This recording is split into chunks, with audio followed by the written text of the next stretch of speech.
Salam, selamat pagi. Bertemu kembali di dalam renungan pagi Embun Surgawi Keluarga Immanuel Baptist Church.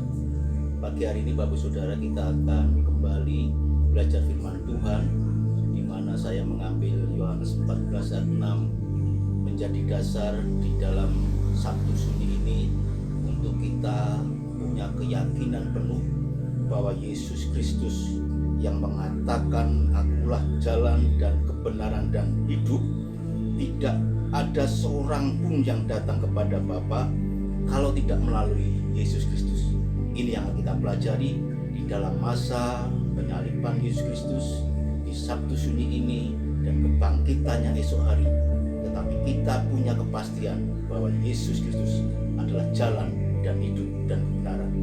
Namun sebelumnya kita akan berdoa terlebih dahulu. Kami bersyukur Tuhan Yesus menerima anugerah penebusan dosa. Kami bersyukur telah mendapatkan pilihan bahwa kami adalah kepunyaan. Sertai kami di dalam keimanan kami, karena Engkau telah menganugerahkan Roh Kudus dalam hidup ini, agar kami tetap menjadi anak-anak yang mempersembahkan hidup kami menjadi kesukaan bagi Tuhan, menjadi terang bagi hidup, supaya kami pun siap menggarami dunia ini di dalam aktivitas kami. Kami serahkan renungan pagi hari ini di dalam pertolongan dan kemurahan. Terima kasih Tuhan Yesus, terima kasih. Haleluya, amin. Lewat teks tadi yang saya sampaikan di dalam Yohanes 14 ayat 6, kita mau belajar dengan judul bahwa anugerah Tuhan itu sumber benar, sumber yang benar bagi hidup kita. Dan kita patut bersyukur sepanjang kita telah dipilih Tuhan, kita sudah memapaki perjuangan hidup hingga saat ini. Mungkin kita memperingati Jumat Agung, kita memperingati Paskah sudah berulang-ulang. Tapi cobalah ketika kita akan menikmati kebangkitan Yesus Kristus, kita sudah lebih dahulu punya keyakinan keimanan yang teguh bahwa Yesus Kristus adalah jalan, kebenaran, dan hidup. Dan ini yang perlu kita nikmati, yang kita perlu hidupi. Kita bisa merasakan puncak kasih Yesus Kristus sudah terjadi kemarin siang. Puncak kematian itulah bukti bahwa kasih Yesus dinyatakan. Dan di hari Sabtu Sunyi ini, karya Yesus Kristus akan membuktikan kuasa kepada maut, kepada dosa, yang akan bertekuk lutut, sehingga besok Minggu kita akan menikmati di mana Yesus Kristus bangkit dari matinya. Dan ini perlu kita pelajari untuk kita merefleksikan ke belakang. Kita mau belajar bagaimana Raja Daud sangat karib dengan Tuhan, sangat mengandalkan Tuhan. Hidupnya diserahkan kepada Tuhan semenjak dari muda sampai dia dipercaya menjadi raja. Perjuangannya memang selalu bertempur dengan bangsa-bangsa lain. Dia berjuang bagaimana keluarganya harus takut akan Tuhan. Kita mau belajar kebenaran firman Tuhan lewat pengalaman Daud. Yang pertama, dia memberitahukan kepada kita lewat Mazmur 25 ayat 4-5. Beritahukanlah jalan-jalanmu kepadaku ya Tuhan. Tunjukkanlah itu kepadaku. Bawalah aku berjalan dalam kebenaran-Mu dan ajarlah aku, sebab Engkaulah Allah yang menyelamatkan aku. Engkau ku nanti-nantikan sepanjang hari.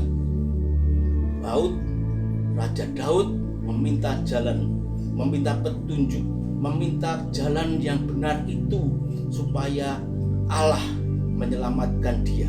Itu yang dinanti-nantikan Daud. Jadi yang pertama, kita belajar dengan Daud untuk meminta, memberitahukan Allah, memberikan jalan, petunjuk, keselamatan kepada kita. Yang kedua, Daud meminta petunjuk jalan Tuhan. Lewat Mazmur 27 ayat 11-13. Tunjukkanlah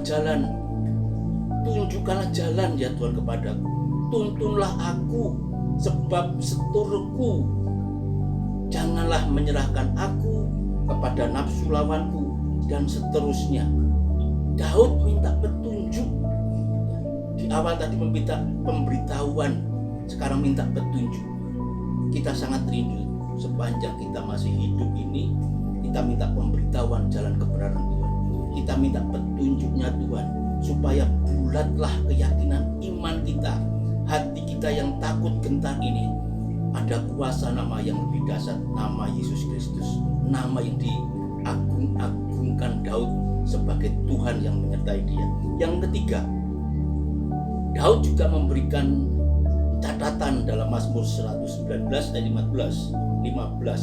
Aku hendak merenungkan titah-titahmu dan mengamat-amati jalanmu. Daud bukan hanya minta petunjuk jalan kebenaran, minta petunjuk jalan keselamatan, tetapi dia melakukannya, meresponinya, sehingga dia merenungkan titah-titahnya dan mengamat-amatinya dan melakukan apa yang menjadi perintah Tuhan. Ketika kita menerima pemberitahuan jalan kebenaran, ketika kita sudah menerima petunjuk dari Tuhan, semestinya respon kita mengerjakannya.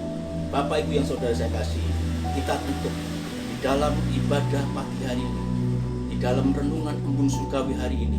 Kita mau belajar pula ketika kita melihat perjalanan kepemimpinan Yosua, di mana dia hanya mengandalkan kuasa Tuhan dalam Yosua 1 ayat 7 dan 8. Hanya kuatkan dan teguhkanlah hatimu dengan sungguh-sungguh. Bertindaklah hati-hati sesuai dengan seluruh hukum yang telah diperintahkan kepadamu oleh hambaku Musa. Janganlah menyimpang ke kanan atau ke kiri, supaya engkau beruntung kemanapun engkau pergi. Janganlah engkau lupa memperkatakan kitab Taurat ini, tetapi renungkanlah itu siang dan malam, dan seterusnya. Berarti kita bisa melihat keteladanan Daud, kedekatan dia dengan Tuhan, karibnya Daud dengan Tuhan. Kita juga bisa melihat cara kepimpinan Yosua yang tak henti-hentinya meminta petunjuk Tuhan, tidak mau menyimpang atas perintah Tuhan, dan itu dikerjakan dalam kepimpinan Yosua.